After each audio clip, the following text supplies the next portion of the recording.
Hello and welcome to the Naked Gaming Podcast with me, Chris Barrow. Now, George is off because she's travelling around the world. She's very lucky, not jealous or anything like that. Anyway, this is still a brand new podcast where each month we're looking at gaming news, reviewing new releases.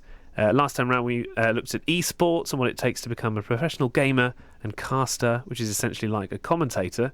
And then eventually got a call up saying, hey, do you fancy casting our sort of slightly bigger event for a few dollars? And it just built from there. This month I've recruited friend, colleague and gaming enthusiast Alex Rhodes to the party. Hello, Alex. Hello there, Chris. How you doing? All right? Living the dream, and you? Not too bad, thank you, yeah. Tell us a bit about your gaming history for those who don't know. What are you playing? What do you like to play at the moment? My gaming history, it all started off for me with the original Game Boy. Probably that's Nice. the first thing I got. And then I pretty much obsessively bought most consoles all the way up. I've got a PS4 at the moment. I almost got a PS Pro, but I'm like, I'm just going to wait a generation, I think. Yeah. So we're going to see what comes out, but you never know. But no, I'll play a bit of everything, really. Good. Glad to hear it. And what's keeping you busy in terms of gaming recently? It's it came out ages ago now, but Red Dead Redemption 2, I'm still on it. Yes. I mean, it takes, you can spend an hour and all you've done is ridden across the map and shot a deer. I know. And then you get a deer and then you think, I can fit one more thing on my horse here. So then you go and get something else. You ride back and you think, what have I really done with my time? Exactly. But I love it, though. I'm well into it. It is good. Well, why don't you give us a rundown then of what's happening this month, what we're going to do? Well, we're looking at how players influence the direction that games take. So we're going to hear from developers of RuneScape about how they keep their fantasy, massively multiplayer, online role-playing game feeling fresh, even though it's been out for years. I first played it back in secondary school. Yeah, same. It was one of those games, wasn't it? Like everybody just everyone was mad on it. It was the Pokemon Go of its day. Well, I hear it through the grapevine as well that there's a new kind of Pokemon Go coming out, which is based around Harry Potter. Harry Potter Go. Yeah, Harry Potter Go Away, I think it should be called. Cool. We're also going to talk about a new release from the team that launched one of my favourite ever games, which is called Bastion. It's got some incredible voiceover work. It's quite a dark game, actually. There's a new game anyway from that team called Hades, and interestingly, in a new move for the development team, they've also gone live in kind of early access, which means that the game is out, but it's not the final build version of it. So we'll hear why they've decided to do that and why they've decided to change direction. As for new releases as well, I'm going to be looking at Metro Exodus, which is pretty brand new, and also Division 2. This is Tom Clancy's latest game of the series of... How many Tom Clancy games are there, do you reckon? I don't know. So many Tom Clancy games, books, movies. It's crazy. There's about 50. And you've played some of the originals there, so I'll get you to weigh in. I've not played the latest ones, but yeah, I've had hands-on on some of the original ones. Okay, so we'll talk through that. Original Metro. Also, I've been really, really trying to finish playing through all of the Kingdom Hearts trilogy to try and bring it to this review. You won't have heard this yet, Alex, but it's been a long journey so far. Do you just mean like the main three? No, I don't mean the main three. That's the problem. All of them. Yeah. You need about 10 different consoles to even get them all. Luckily, the Kingdom Hearts team, they've released a kind of mega bundle with everything in. But also, unluckily, they've released a mega bundle with everything in. So I'm trying to play through this thing, which cost me about 90 quid. I'm trying to get my money's worth. That's good that there's a mega bundle, because before it was like you got to have a PlayStation, you got to have an Xbox One, Game Boy Advance.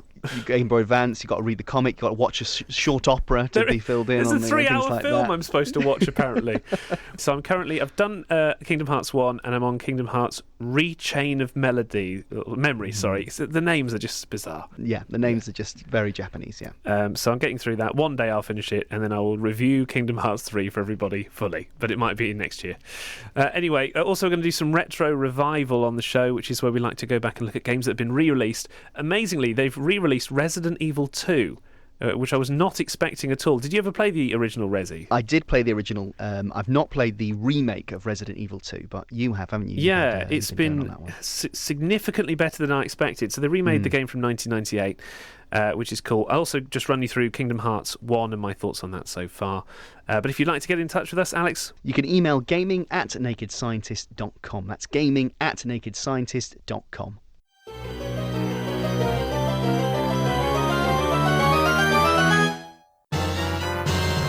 So before we talk about how players can change the way that developers approach their games, which is our topic for this month, the Video Game BAFTA shortlist has been announced, which it kind of took me by surprise. Was it something you were aware of? Not really. I mean, it's something that's growing in popularity now. It's been going for a number of years, but it's very much a secondary event to the main, obviously the main BAFTAs. Yeah. But now it's getting, more prestigious and more, it's an up and coming event really on the calendar. So RuneScape has been nominated for one. We're going to hear from that team very shortly about keeping their game fresh, but also what's it like to be nominated for a BAFTA. It's quite a big deal, really, in the industry. Before that, well, Alex Rhodes has been enlisted here to give us a roundup of the BAFTA nominations.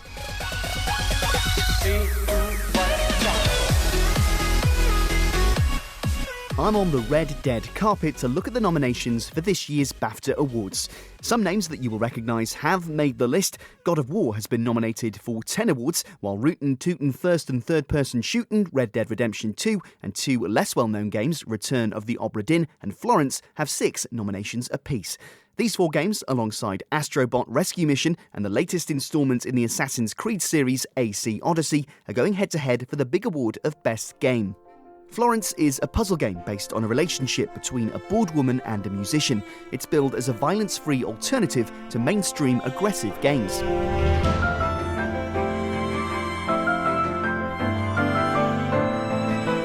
Now, there's not many games that let you play as an insurance adjuster, but Return of the Obra Dinn does exactly that. At its heart, it's a mystery-solving game set on an abandoned trading ship.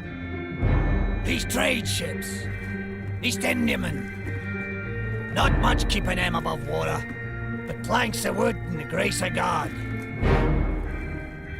Only surprise about the Obra Dinn, it's come back empty. Another game called Celeste has 5 nominations. This one is a platformer about mental illness.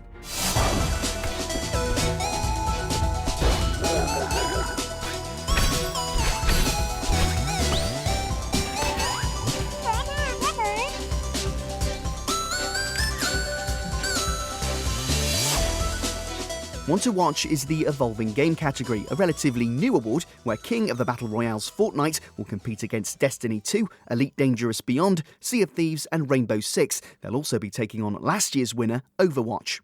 The winners will be announced at a glitzy London Awards ceremony at the Queen Elizabeth Hall on the 4th of April 2019.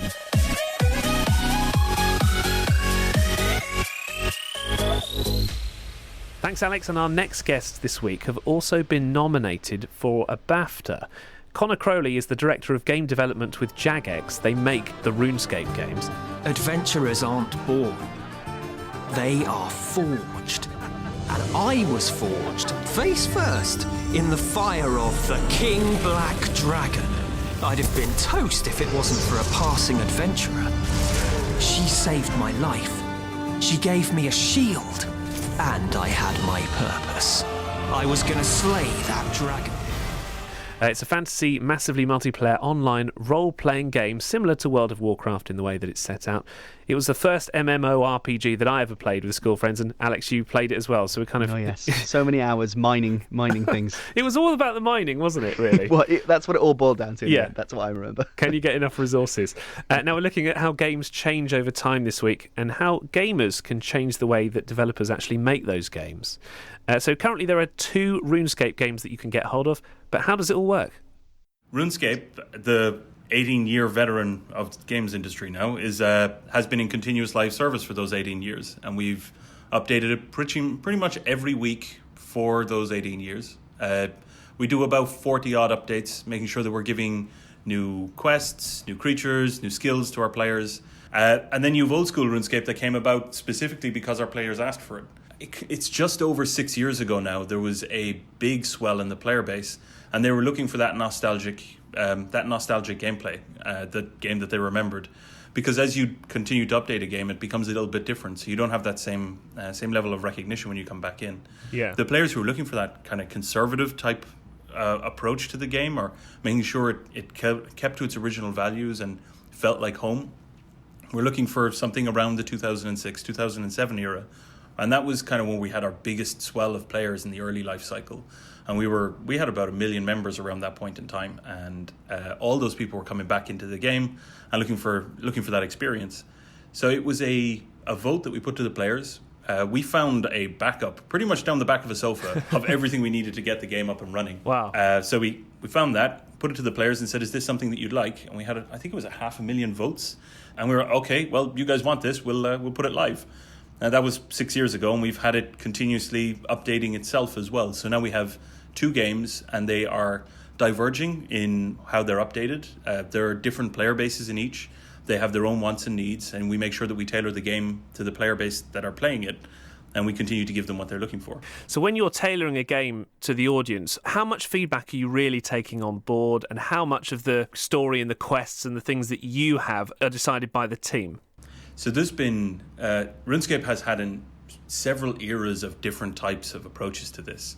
If we take old school as an example, to give you an idea of how much the players are involved and engaged in what we do, nothing goes into old school without a 75% majority vote. Wow. Everything we do, we put it to the players. They have to do a 75% majority to say it goes into the game. And they've said no to some major things. We had a couple of years ago, we were looking at putting in a brand new skill. So RuneScape is entirely, like, as you remember, right? Yeah. Entirely designed around progressing multiple different skills. It's classless, so you can just update any of them anytime you want. And they progress as you engage with them. So this was an entire new progression channel for them to focus on. It was around sailing. It's actually a bit of a meme inside in the community. But we put it to the players, and it didn't hit that 75% majority. So this brand new skill, this huge amount of expansion to the game, and the players kind of went no. Amazing. But it's so amazing that you give players that much control. But I suppose then, because of that, you've got a really engaged community there. Yeah, definitely. The level of engagement on the old school team between the community and the development group is incredible. So our community would know which developer has worked on which update. When it goes out, they're talking to them directly on Twitter. They're like talking about feedback, if they're finding issues. So there's a constant open dialogue between the two groups. And it's vital really for that game to continue to succeed and deliver what players expect is having that deep connection and understanding. And also it's worth saying that that version is now available to play on your phone, so you can actually cross over and play on a computer, then pick up, if you're on the move, for example. Oh, absolutely. It was a huge change for us last year, trying to bring a team that had spent years continuing to service a game. Like, we were over 5 years old, when we actually managed to get it live. But getting the development team to understand that they were shipping to 2 platforms, but then seeing the impact that we had from the player base and how their play patterns shifted slightly or how they stayed engaged with the game. There was an interesting part we had just at the end of last year where we know our activity, our concurrent users, the number of people who are logged on at any point in time. And every Christmas, we would see on Christmas Day that number would dip a bit. People are like playing with their families or having dinner. We didn't see that as much this year. We see people putting up photos of them playing RuneScape pretty much everywhere at this point. Tell us about having that divergent game and that kind of offshoot in a way, I suppose. Is that a fair way to describe it, would you say? Yeah, it's kind of... So that game has continued to kind of evolve over the years and has kind of... We listen to the players, we make sure we're trying to get updates that are really appealing to them. The 75% majority vote doesn't exist in RuneScape, but we have much higher production values, there's much more surprise, and it's much more focused on story.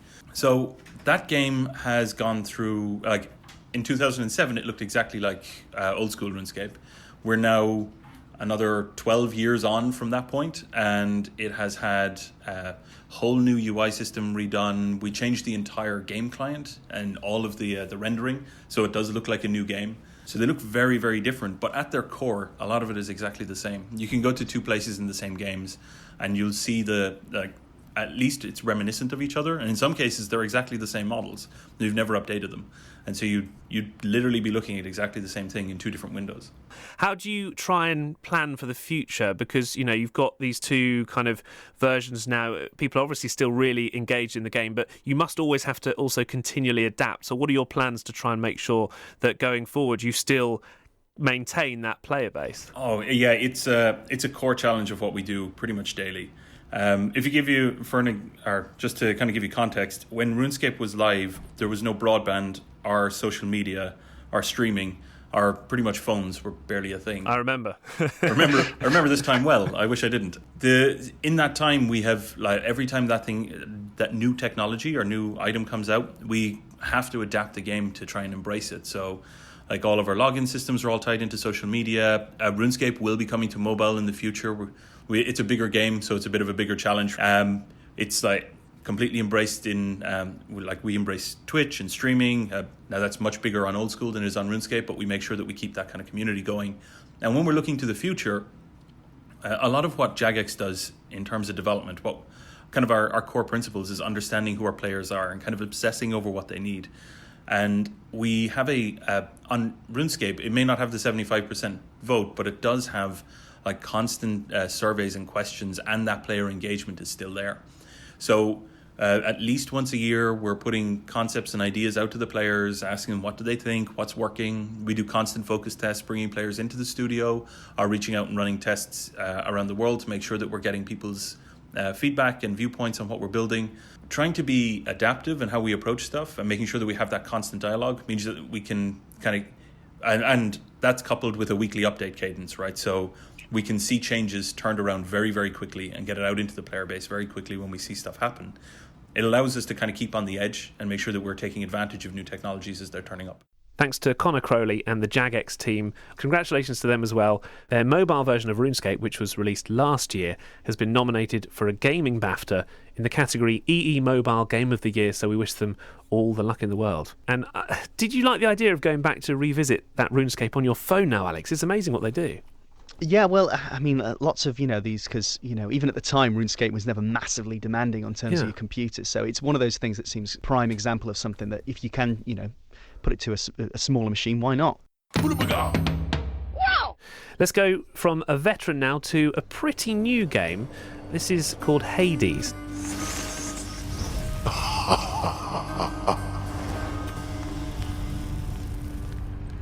Where do you think you are? Who do you think you're talking to? Nobody gets out of my domain, whether alive or dead.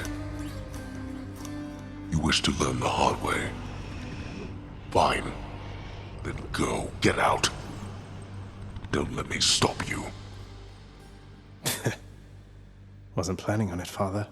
Now, Greg Kasavin is a developer at Supergiant Games. They previously released one of my favourite ever games called Bastion, which is like an action RPG with some amazing narration. They also did Transistor and Pyre as well, so you may have played some of their games. The new one, as I mentioned, is called Hades, which has been released in early access, which is something that's quite new for the team. I don't know if you've played many games in early access, Alex. It's not something that I really have done before. Yeah, it's more of one of those things that more sort of teams are deciding to do, because it's almost a way of, instead of paying loads of testers, well, you've got to pay testers and compliance and stuff like that, but if you actually let people to really, put it, it's a stress test basically, so they really put it through the rigmarole, and what's wrong with it because people start tweeting you and emailing and complaining about it straight away.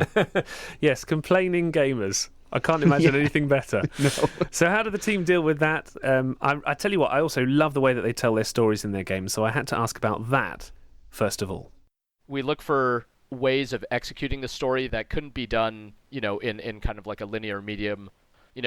Let's say I could come up with the next Game of Thrones or something like that with a cast of hundreds of characters. If that's not a game that we can build, it's not a story that I'm going to be able to pull off. So Bastion, it was a game where we knew, for example, that we would have trouble filling the world with characters. So that led to decisions like, well, it can be a post-apocalyptic world where even the idea that anyone else has survived will not be like a foregone conclusion, and the moments when you do encounter other characters can be quite dramatic, since you won't expect to encounter living characters at all, and it sidesteps a lot of expectations, like you're going to visit towns filled with merchants bustling for your attention and that sort of thing. The dead ain't gotta worry about this mess. Our world, she's done. But there's a way to put her back together. You ain't in this alone. That's a promise.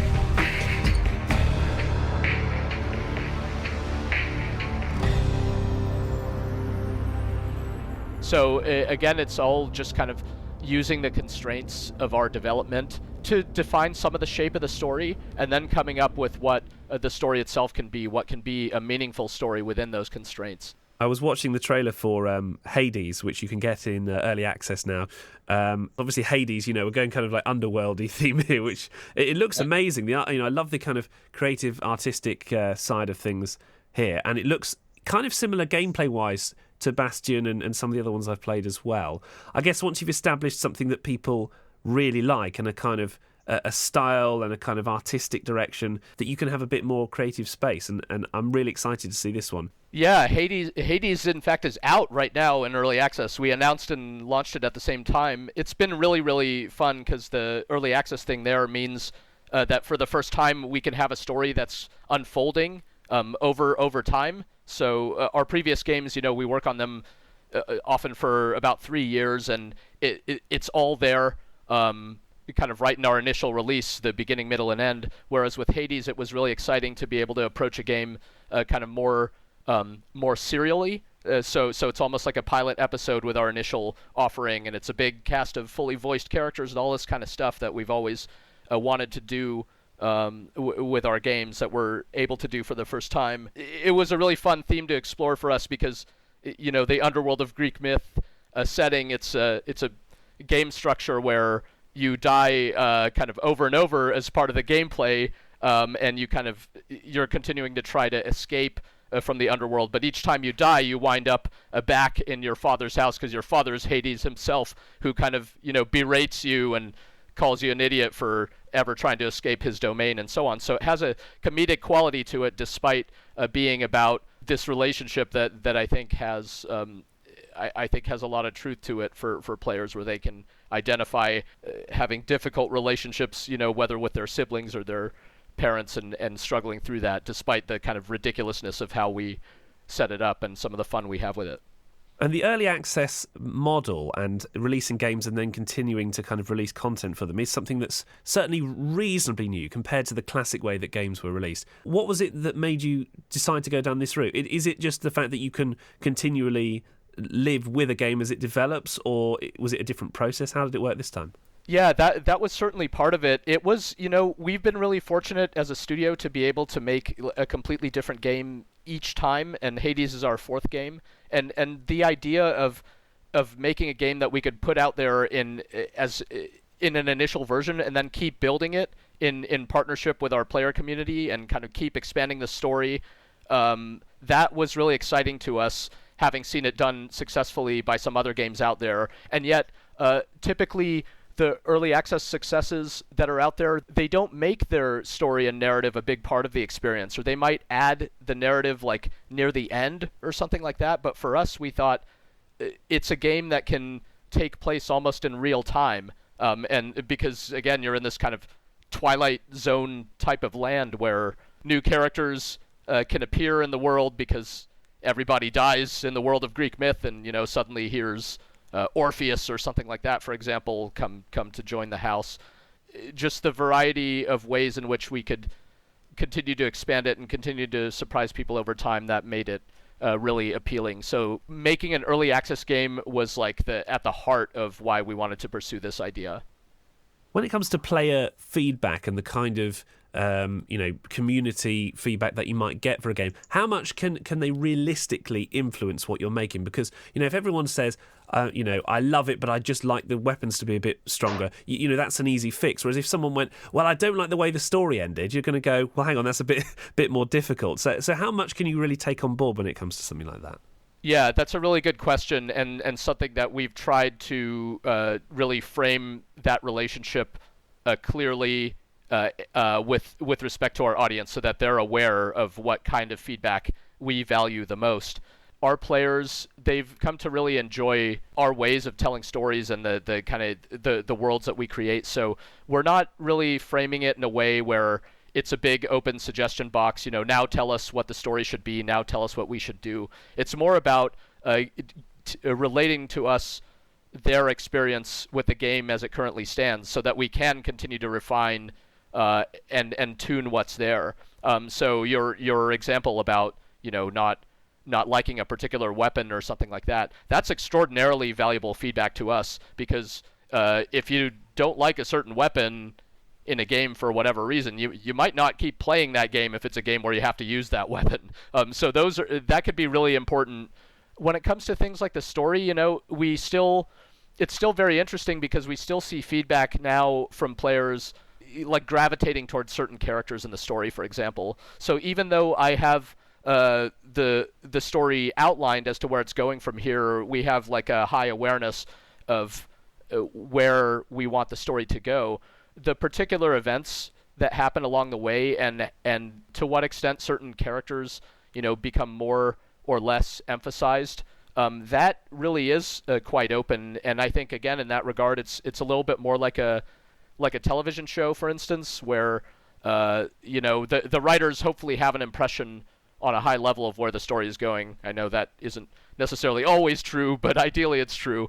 But when certain characters emerge as favorites, that can absolutely be factored into the storytelling moving forward, and it's very useful, for a writer to know which characters are resonating more than others and things like that.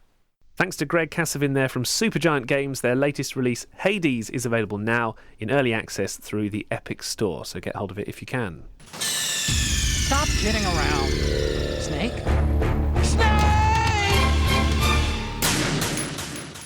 Time now to look at new releases. I've got a couple for you this week. We'll start off with Metro Exodus, which is a first-person shooter set in Russia. It's based on Dmitry Glukovsky's novels, and it follows the events of Metro 2033 and Metro Last Light. The sun on my face. Fresh air in my lungs. The grass beneath my feet. I'd heard of such things, yet I lived in a world without them. An underground world. I have no recollection of life before the blast. There's only Metro, nothing else. So I've been playing this one quite a lot, Alex, and I know that you played one of the original games in this series. I suppose, how would you describe the atmosphere? Because it's quite dark, isn't it? It's quite post-apocalyptic. Yeah, it's that kind of heavy, oppressive atmosphere, similar to like a Fallout. And the best thing about a game series, I love a game series that's based on a book because it gives you such a sort of depth of world. So another example is the Witcher series. Of course. You're stepping into a universe that's already, someone's already done the hard work, basically, and there's so much there to find. As I say, I've played Metro 2033, the remake version, basically. And I was thinking, is it going to be a bit too similar to Fallout? But it's definitely more of a first-person shooter than it is an RPG. So, sure. I think that's how it sort of sets itself out. Well, I'll tell you, there's no question for me, this is the best in the series so far. I played a bit of Last Light, I played a bit of 2033, but this one I've really played a lot more than I was expecting, which is good, because it's not that cheap. Games nowadays are costing like 50, 60 quid, something like that. Yeah, it's a fair old commitment, isn't it? Yeah. But, you better get your money's worth. Exactly, but they cost more and more to produce, don't they? I mean, of course, 5 years is a long time in game development, and the product moves so far, so quickly. Yeah. But so in terms of the new Metro game, a lot more of it seems to be set outside from the gameplay trailers that I've seen.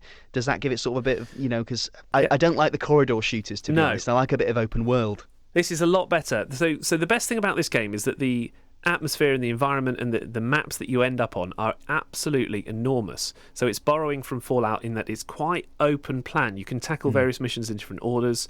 The gameplay itself is absolutely incredible. It's definitely the best in the series by a long way. They've got rid of some of the problems with, slow frame rates and stuff like that. There's a few complaints about some of the dialogue and the sort of English voice actors playing the Russian roles, which they're not brilliantly executed, if I'm honest with you. Someone putting on their best accent exactly, rather than exactly a feels Russian like speaker. That. Yeah. It definitely feels like that. But the missions are very varied. I mean, you get sent after companions. You get asked to recover a guitar from a tower, and they say, the guy playing the guitar up there sucks.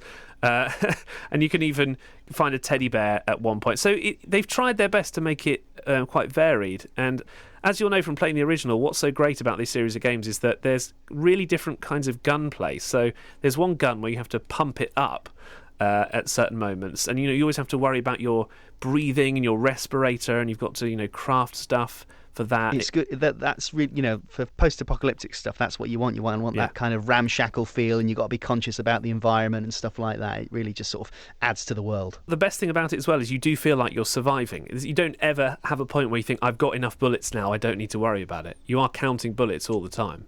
Well, that's good to hear, because it is, at its heart.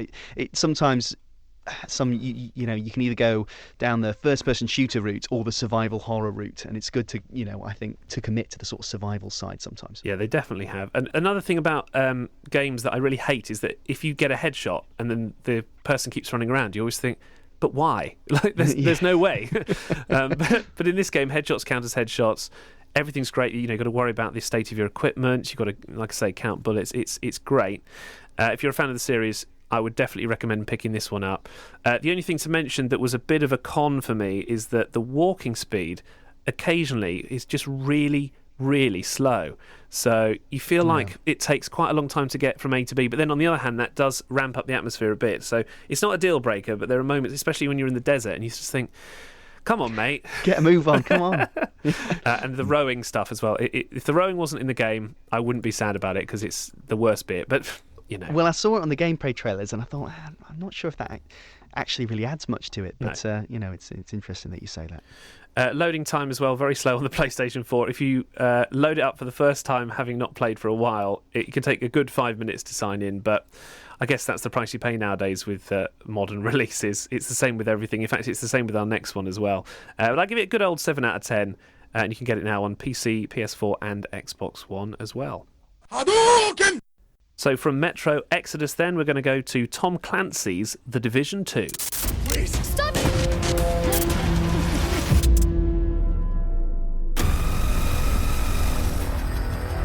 I never pictured my first trip to DC would be like this. After we survived the initial attack in New York, our capital needed us. For Division agents still struggling to hold this country together, it's time we kick our enemies out of their castles. We will not compromise. We will never surrender.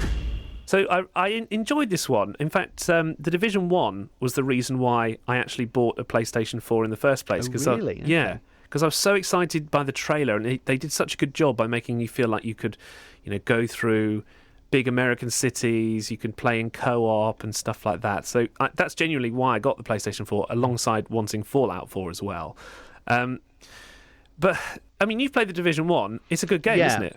It is a good game, and you know, it controls really good, and the gunplay is really good, and that sort of thing. I didn't, you know, I didn't own it. I sort of borrowed it from a pal and played through it a bit. The AI, I think, quite famously, was a bit limited, really, in terms of the enemies just kind of do what they're programmed to do, and there's not much, you know, they run at you and get shot in the head, basically. But like, you know, the cover, like, you know, has a similar sort of Gears of War style cover system. One thing I can remember, though, from the original is that you couldn't crouch when not in cover, and that just kind of, you know, one of those things. Hurts your brain, doesn't it? A bit of it, Yeah, well, all I'll say about the Division 2 is that it's exactly the same as Division 1. There's, like, really, there's no need to buy the Division 2 if you haven't played the Division 1, because everything is the same. It's slightly smoother. The enemies are slightly more inventive in that they'll, you know, try and get behind you now. So the AI is a bit better, but there's no massive bosses.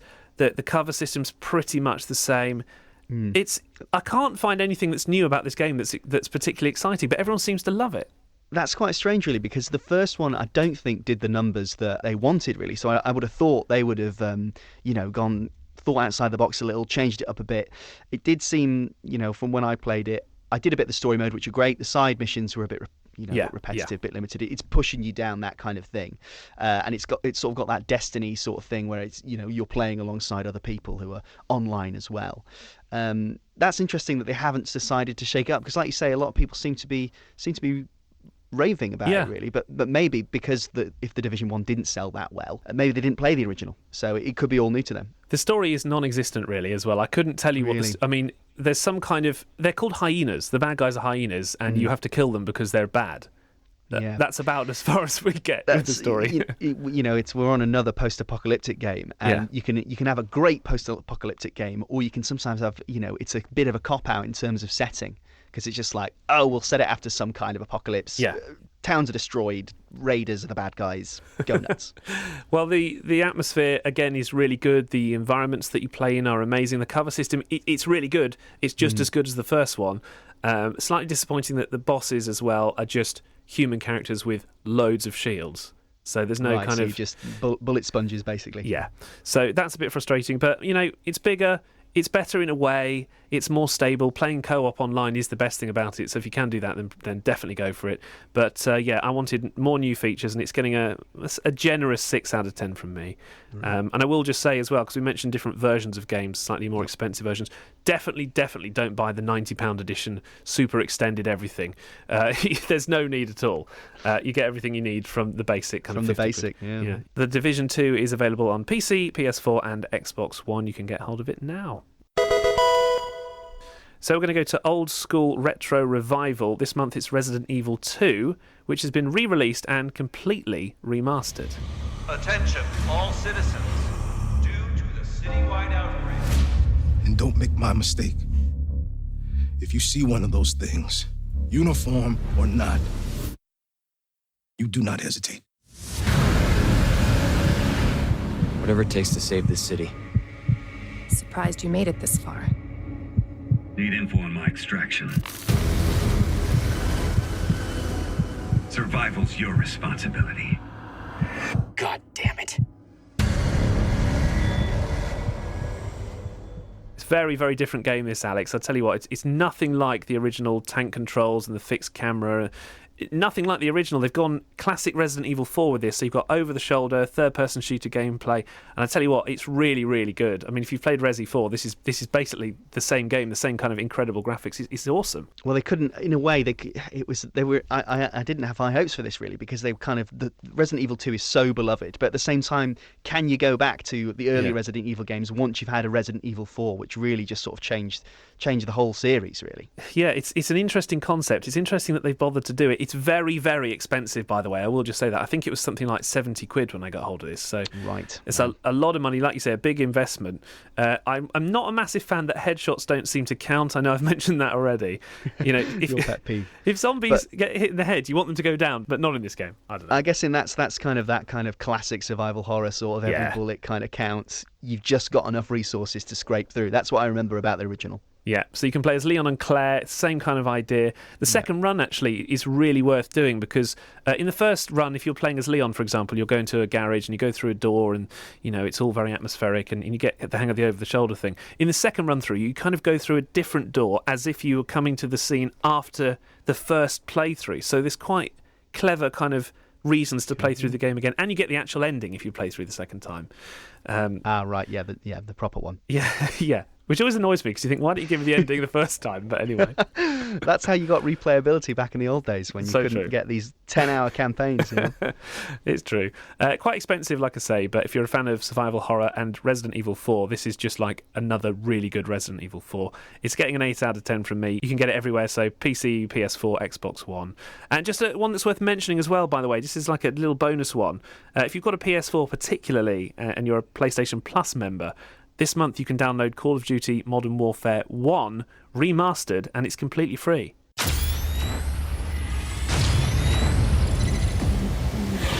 Let's do this. Ready up.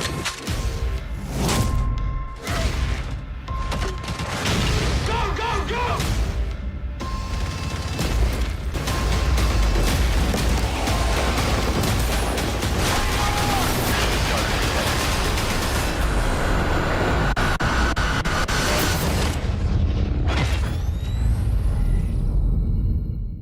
Wow, that's a bargain. I mean, we're going to look back in 20, 30 years' time and think that is a game changer, that one, really, because Modern Warfare really did change the landscape. I went online with it as well, and it's so smooth, it's so good, it's just as good as ever. It's probably better than I remember, to be honest with you, because I've had a bit of a break from it, But who doesn't want a free classic game? You can get it now on Xbox One, PC as well, but it's free on PlayStation 4 this month if you're a PlayStation Plus member. Well, that's it for this month. Thank you so much for tuning in. If you want to get in touch with us, you can. Gaming@nakedscientist.com. That's gaming@nakedscientist.com. Thank you for stepping into the breach, Alex Rhodes. How did you find it? Oh, it was great. Thanks for holding my hand. Thank you for the escort mission that was this podcast. Achievement unlocked.